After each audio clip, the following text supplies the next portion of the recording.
to provide any No, evidence. I'm not saying that at all. Not at all. What I'm saying is the request that was made from the House was to the Department of Justice. I think that that's an appropriate question to ask them.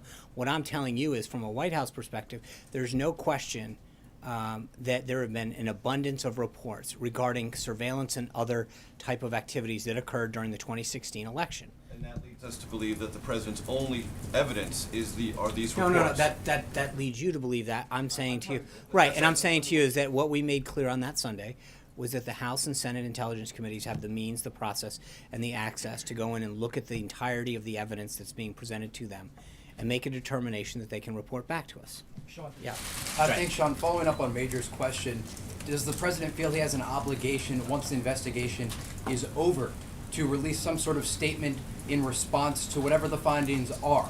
That's my first question. I have a second one for you. Well, let's get there first. I think to start to presume what the outcome is going to be before the House and the Senate look at all of the evidence and information and reports that are presented to them would be a bit presumptuous. So I think let's slow down a little, let them look at everything, and then let them make some determinations. My second question for you, has President Trump donated his paycheck from the month of February like he promised to do during the campaign? The president's intention right now is to donate his salary at the end of the year, and he has kindly asked that you all help determine where that goes. The way that we can avoid scrutiny is to let the press corps determine where it should go.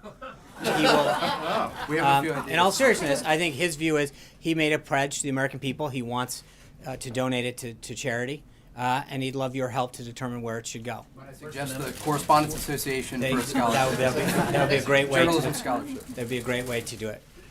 Rob. Thanks a lot, Sean. I wanted to follow up with you on questions regarding Michael Flynn, who's no longer in the administration.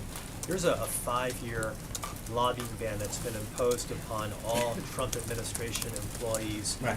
Does that also apply to Michael Flynn? Would he not be permitted to lobby now for 5 years because of the agreement that he signed when he became the National Security Advisor? That would be correct. I'd have to check and actually figure out when he signed or if he signed the form. But yes, all administration officials who come in are required to sign that ethics pledge, banning them from lobbying for 5 years, and then a lifetime ban on lobbying on behalf of any foreign government. And then related to that, what are the repercussions if an employee of this administration lobbies within 5 years?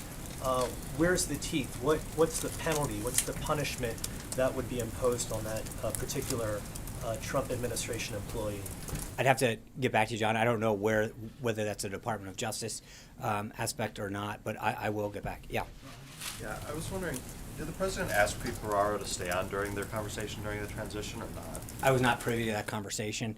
Again, I'm not really sure how it's relevant. At the end of the day, the Department of Justice asked all remaining 46 that at this time that they asked for all of them to submit their letters of resignation based on the same kind of precedent that was set during both the Clinton and then the Bush administrations in terms of the timeline and the format. Jessica.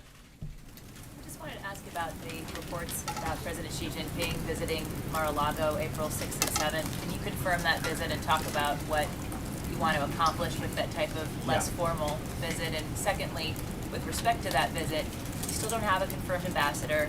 You don't have an assistant secretary of state for East Asia affairs. How does that affect your planning and ability to really properly brief the president and make sure he has a strong position?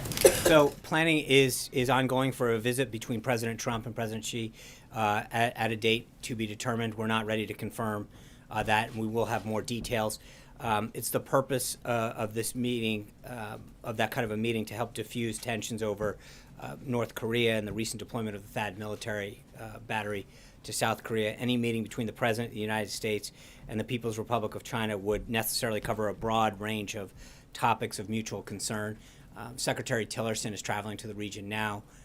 So I think as we go forward, we will have additional details on both the timing and the location of that when you go forward. The implication that you're saying Tillerson is traveling, that he's setting up the visit, Sean? I'm sorry? Is the implication of you talking about Tillerson's visit that he's going to be laying Well, the I just groundwork think, for the he's dates? in the region. I'm sure that in his visit to Japan, South Korea, and then China, that preparations will come up as well as areas of mutual concern. Yeah. John, there's been a rash of You just jumped beer. What's that? Is it me? Sure, okay, go, let's go. go one at a time. There's been a rash of attacks on LGBT community centers throughout the nation. Over Yeah. the weekend, the community center here in D.C., Casa Ruby, was attacked and a transgender staffer was assaulted. And this follows similar attacks that have taken place in recent days in Orlando, Florida, New Jersey, and Oklahoma. This is not unlike the anti-Semitism that the president has already denounced. Will the president also denounce these attacks? Sure. I mean, I think one of the points that we've made in previous statements on this is that this is not the way that we as Americans solve our differences. We don't attack each other. We don't engage in this kind of behavior. I think we have a First Amendment that allows us to express ourselves, and that's the appropriate way. But doing it where you're threatening violence or destruction or vandalism is inappropriate in all of its forms. Connected, though, to the withdrawal of the transgender guidance, do you think? It's what? Is it all connected? I don't believe there is any connection between. I think that would be a stretch to say the least. Yes, ma'am. Thanks for taking my question. I wanted to ask about North Korea. You mentioned North Korea. Can you tell us a little bit about the review of North Korea right now, and what direction do you think the administration is going in terms of the relationship, trying to manage the threat from North Korea? Well, as I mentioned, Secretary Tillerson's headed to the region. He'll meet with his counterparts in South Korea, Japan, and then ultimately in Beijing. That's obviously going to be a major subject. And as I mentioned, when we ultimately meet with President Xi and others, that'll be a discussion of something that he's talked about prior to the resignation of the last South Korean president, was something that had been part of an ongoing discussion. So there's an internal review that we continue to have. But then there's obviously a geopolitical conversation that we're having with partners in the region as we look to contain North Korea's military threat. Yeah. Thank you, Sean. Can you confirm that any cooperation with Russia with regard to Syria is off the table? And if not, is it fair to say that the forthcoming anti-ISIS plan does include some sort of cooperation with Russia? Well, I'm not going to get into what the plan. I mean, the plan's not done yet. As I mentioned a couple days ago, Secretary Mattis was briefing the principals, and that plan is continuing to evolve. So I'm not going to start to rule out one country, but I think the president has been very clear in the past that if a country shares our commitment to defeating ISIS and we can work to them in an area of shared mutual concern, then we will do so. Second question. The Kremlin spokesperson said that Russian President Putin and President Trump will meet at the G20. Can you confirm that? And would the White House rule out a possibility of a meeting before that? I will follow up on that. I don't have a date. I know that the team is working very actively with respect to bilateral meetings at the G20. I don't have anything for you on that, Roberta. Director Mulvaney said yesterday that he felt the Obama administration had been manipulating the unemployment rate. I'm wondering if that's a view that the president shares, and what evidence is there of that? Yeah, I think he was clearly referring to Obamacare with the number of people, but I would refer you back to him and his comments with respect to how he characterized that. I think he can discuss the precise nature of what he meant on that. Does the president feel that the Obama administration had been manipulating the I unemployment think rate? you know what the president's view is.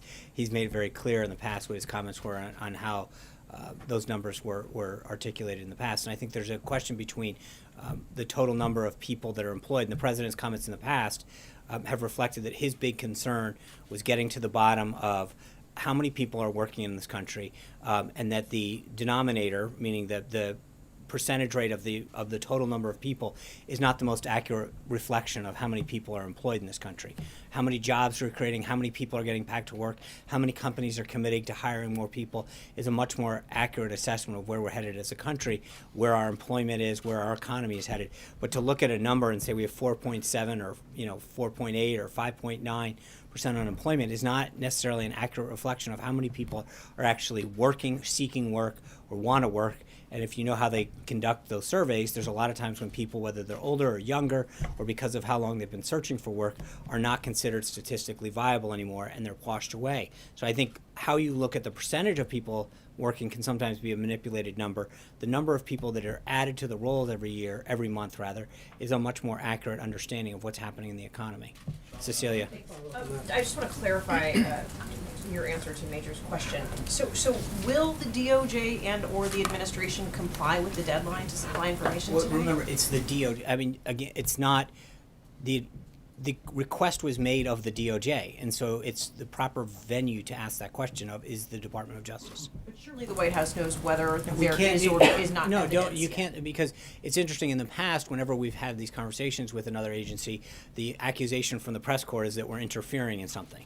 So you can't have it both ways. You can't say that we're interfering with someone when we talk to them. When we don't talk to them, it's surely you must know. So in this major, hold on, hey, major, Cecilia's asking a question. This is So to follow please, up on his point. I This understand is it. I coming saw from the the president, TikTok. so- I understand it. That doesn't mean you get to jump in. Cecilia. To follow up on Major's point, though, this is a tweet from the president. Doesn't the president have an obligation And he to does, and I prove think that the we've made it to make very the evidence clear? right, When and he- we've made it very clear that we expect the House and the Senate Intelligence Committees to do their job. I think there's a preponderance of reports that continues to come out about surveillance and actions that occurred during the 2016 election. Once they come up with their report, and it was asked earlier today, I think we can talk about the conclusions of that report. But at this time, you can't say that we're going to shift it off to the House and the Senate and then comment every day. That was the entire goal of asking them to look into this further. But will the DOJ comply with I- this that- deadline today? I- thought I- it was I okay. assu- I understand. My understanding is that they will, but again, I would ask them what their intention is, and I believe there are certain things that they can and can't do in terms of classification and stuff. But I would leave it up to the Department of Justice to answer for the Department of Justice. Caitlin. How is the press making Obamacare look good? Well, I think when you see some of these comparisons that occur and they talk about who's going to win and who's going to lose, it misses a lot of the competition that's going to take place. It doesn't talk about the increased choice. I mean, right now, as the president has noted, as Secretary Price has noted, in a third of all counties in 5 states, you have one choice. Those analysis that are very trying to look at how much you'll pay and how much you won't, don't take into consideration the competition that's going to occur, the choice that's going to occur. I mean, right now you have one choice in a lot of places. You have no decision about how much you're going to pay and what you're going to get. Choice allows you to determine what scale of health care you need, what kind of package is good for you, your family, or for your business.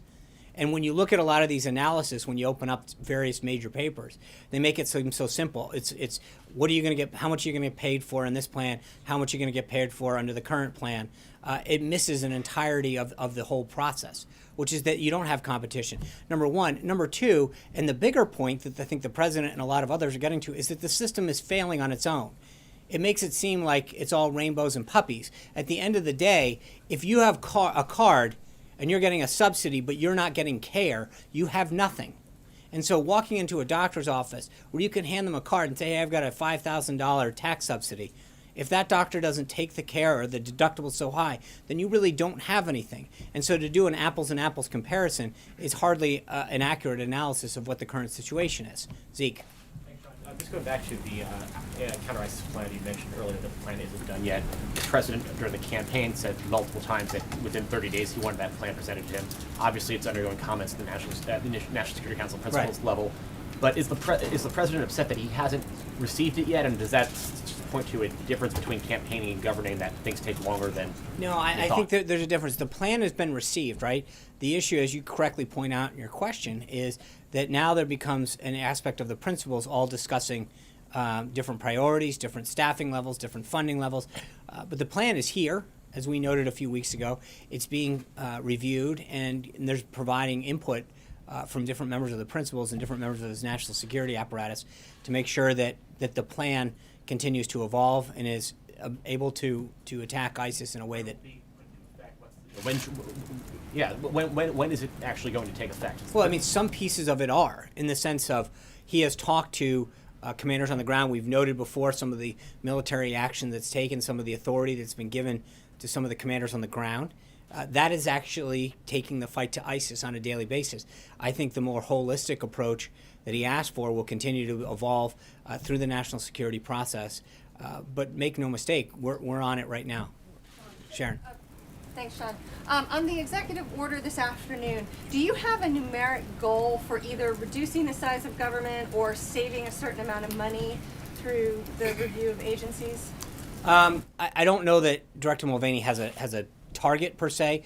I think that's part of the issue, is that you go through each one of these and you evaluate them on the merit of what they do or don't do, or whether or not they become bloated or duplicative, or frankly just outdated. Or in need of technological advances. But there is a lot of there's no set number that we're driving down to as we review government. Sometimes you just walk into an agency and you realize that agency's mission is no longer relevant, or that it's duplicative in 3 other agencies, or that there are too many people performing a function